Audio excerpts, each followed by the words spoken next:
senza lagrimite e tanta attenzione per la 23esima conferenza dei club di Confedercampeggio, svoltasi nella splendida cornice del camping Fabuloso di Roma. La misura del successo dell'iniziativa è stata confermata dalle moltissime adesioni ricevute, con ben 82 club su 170, per un totale complessivo di circa 150 persone. Ci tenevo a vedere tanti club, ne avevamo 82, quindi il numero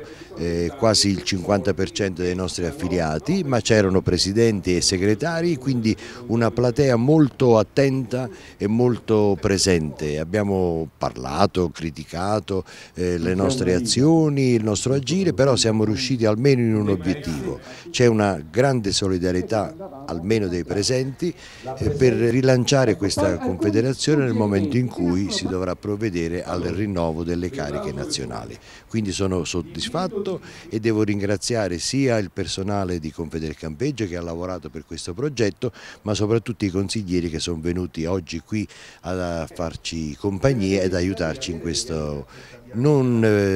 lieve incarico. I lavori sono stati aperti dal presidente nazionale di Confedercampeggio Gianni Picilli, che dopo le parole di benvenuto è subito passato al sorteggio per assegnare a 2 presidenti di club presenti in sala altrettanti biglietti per una crociera su una nave della compagnia SNAV, tra gli sponsor dell'evento, rappresentata da Rosario Piscitelli, assente per una contemporanea importante riunione di lavoro, che si è scusato telefonicamente con i presenti, confermando il rapporto preferenziale esistente da anni con la Confedercampeggio. La conferenza è poi proseguita con le dichiarazioni dei vari relatori nonché sponsor dell'evento, tra questi Assocamp, rappresentata in questa occasione da Albino Guatteri, segretario dell'associazione, che ha portato il saluto del presidente Vittorio Dallaio, ricordando che da circa 20 anni affianca la storica Confederazione Italiana Campeggiatori. Assocamp da sempre ha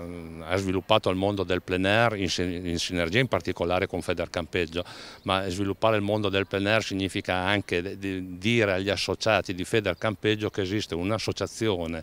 di rivenditori camper che possono dargli tutta l'assistenza di cui necessitano, dalla piccola manutenzione alla grande manutenzione, ma anche al cambio del camper, sia esso nuovo o usato, ed infatti abbiamo lanciato l'ultima iniziativa, che è quella del camper sicuro, il camper usato sicuro. Ha preso poi il microfono Livia Androic, che ha portato i saluti del centro odontoiatrico Rident, del quale è la responsabile delle pubbliche relazioni e marketing, facendo un particolare ringraziamento allo staff di Confedercampeggio, che prima di tutti ha avuto grande fiducia ed attenzione nelle capacità di questo centro sito in Croazia. Oltre al risparmio sulle cure dentali,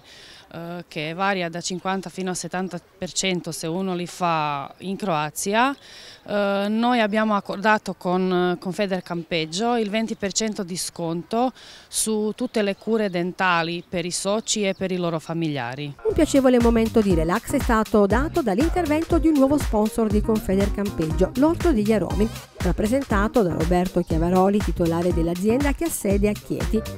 Grande attenzione è stata poi riservata al dirigente dell'Agenzia delle Entrate Antonello Costanzo, che ha affrontato una serie di argomenti interessanti per la Confederazione, concordando anche con la Presidenza nazionale una serie di iniziative per fornire maggiori informazioni, ma soprattutto dando appuntamento a tutti a Matera in occasione del Rally dell'Amicizia. Altrettanto interessante per i presenti è risultato l'intervento organizzato da Unipolsai e Unisalute, dove Rossano Mancinelli, responsabile del settore convenzioni nazionali, coadiuvato da Gabriella Donofrio, titolare dell'agenzia Unipolsai di Firenze e Campo di Marte, ha illustrato l'assetto definitivo del gruppo Unipolsai, che riunisce oggi una serie di compagnie di assicurazione. Al termine degli interventi è stato consegnato a tutti i partecipanti un dono ricordo e dopo pranzo i lavori sono ripresi velocemente, perché in tanti hanno espresso la volontà di dibattere sui problemi interni di Confedercampeggio e, alternandosi al microfono secondo un ordine di prenotazione, hanno parlato